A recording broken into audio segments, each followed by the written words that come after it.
artists. Yeah. Well, and that's the thing about it. Everybody sitting out there has something they're going through. And when you give voice to what you're going through as an artist, it gives them permission to say, I'm not by myself. And our churches and the world is full of hurting people. That's it. And that's, if we're not talking about that, what are we doing? That's it. You know. And I think in the beginning of this program, and I say this by way of confession, in the beginning of the program, I wanted to present the church as we don't have, we don't have those kind of problems here. Teen pregnancy, no. A rape, a divorced woman being raped by somebody in a church. Mm-hmm. I mean, some of the horrific things that have happened, the things that go on, divorce that goes on in life. We don't want to talk about those things that somebody else can talk about. Let's just talk about the nice things and play the nice music, and let's just do that. And at one point, it just something snapped, and I went, you know what? That's not what reality is. That's not where we're living, and that's not true. And thank God for it, because I think that's why people have continued to listen, and your audience has grown. It's a real show. It's really about what our faith is about, which is how messed up we are and how good God is. Bonnie, can you come back next week? Yes, I will. Oh, never mind. Sorry. No, seriously, come back. Oh, shut up. He's cruel. And so funny. Yeah, I know. And so fast. It is. I'm a blonde. I can't keep up. Yeah, right. I'm just going to hold my toilet paper and be still. Gary, how do you deal? I mean, how do you deal with that? I remember, the poorly. No. Very historically, very, very badly. I've dealt with that. Very, very, very, very well. I mean, yes, okay, but you can acknowledge it and admit it. I just wonder what it was like for you going through the stuff that you did in the late 90s. Divorce, right. Lost a TV show, lost a radio show you were doing. There was just a number of things that seemed to just hit you at once that would have been very easy to go, to read in the paper. Well, Gary found the highest bridge to jump off of, and that was it. But there's something that keeps you pressing on and moving on, because you went through a tremendous amount of pain, and it's not that you tried to hide the pain. It was nothing like that at all.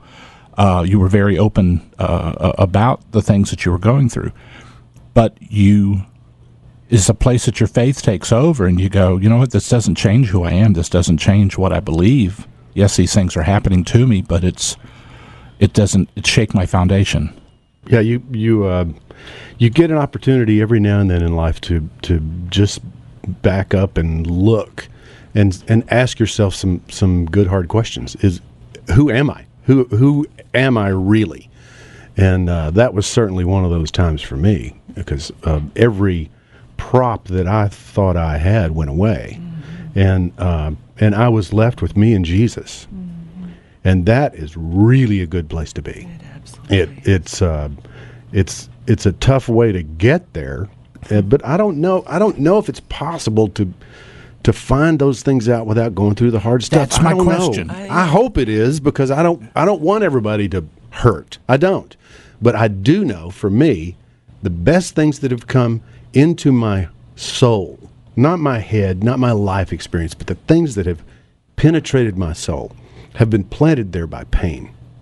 And I'm sorry, that's just the way it is. It is the truth. It's true for everyone, and it's different levels of pain. And then what do you do with it? That is what. Well, that's the question. What do you do with it? Well, for me, I saw two clear options: bitter old man, which a lot of people choose, or the giggling old fart that still loves you and still loves Jesus, and he can't pull the plug. I was going to say he's got 35 more minutes. Sorry, my bad. Yeah, come on, 35 minutes. The giggling old guy. Thank you. That is still.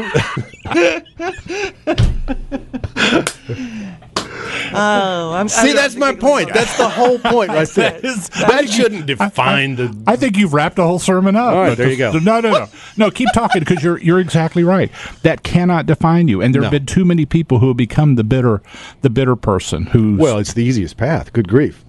Well, that's true. There's nothing. Or have kicked God to the curb. Yeah. I mean, in the bitterness, to say, well, God's not real. This wasn't real. Anything that I believed. The blanket of self-pity that you can pull over your head is actually very comfortable.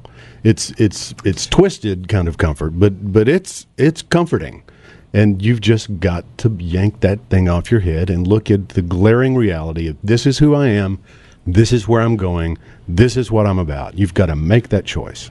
And I remember you talking amidst all that stuff, the difference between happiness and joy. Yeah. Explain that. Well, I'm still trying to figure it out, but what I know so far is that happy is pretty easy for me. Happy comes out of this. Good grief. Yeah. Just interaction with friends, and it's a sunny day, and things went well at work today, or whatever. I mean, there's happy, but joy is something that still smiles through complete and total upheaval of your life. It just lives within you. It doesn't go away. It's not moved by circumstance. It's deeper than that. It's embedded in you. Yeah, and that can only come from God. I don't think a person can generate that. You can sort of generate it by making the choice to say, I need help. I need God to create this in me. But it's still after it's still a fruit of the Spirit. And it still has to be Him doing it. It's all Him. Yeah. Wow. Bonnie, you've had some experience in that area. I'm just sitting here thinking, for me, joy is trust, because I don't have happy easily. Is happiness a choice? Because you can choose to be happy, or you can choose to be. I am the glass half full person by just the way I'm put together. But for me, joy is the sense of trusting that God is in control, and He is bigger, and He is sovereign, in spite of what I see around me, and in spite of what's going on. And that's why the cross was necessary. Otherwise, why go to the cross? Why did He go? And that's my only place of hope, is trusting that God is bigger. That's the only one you need. That'll do it. And pain is what brings me there over and over again. Ouch and yuck, but yes. And who doesn't go? And this side of pain? heaven, it's going to be pain. Is going to be what teaches my children. Unfortunately, and you don't want your kids to go through that. I know I don't. But at the same time, I know that's what's going to make or the rubber meets the road. That's going to bring the character out of. That's the pressing down is what's going to bring the faith, and that will bring ultimately that deep sense of soul joy that Carrie's talking about. Yeah, wow, it's so absolutely true. Folks, you're getting a sermon this morning. Go to church anyway, though. Not going to try to keep you away from there. It's 9:28. That's our time now. Another Gary Chapman song for you. Another song he didn't write. We're just picking those all over the place, aren't we? Our final 30 minutes of the program coming up in just a bit. Here's Gary Chapman on Mix 92.9.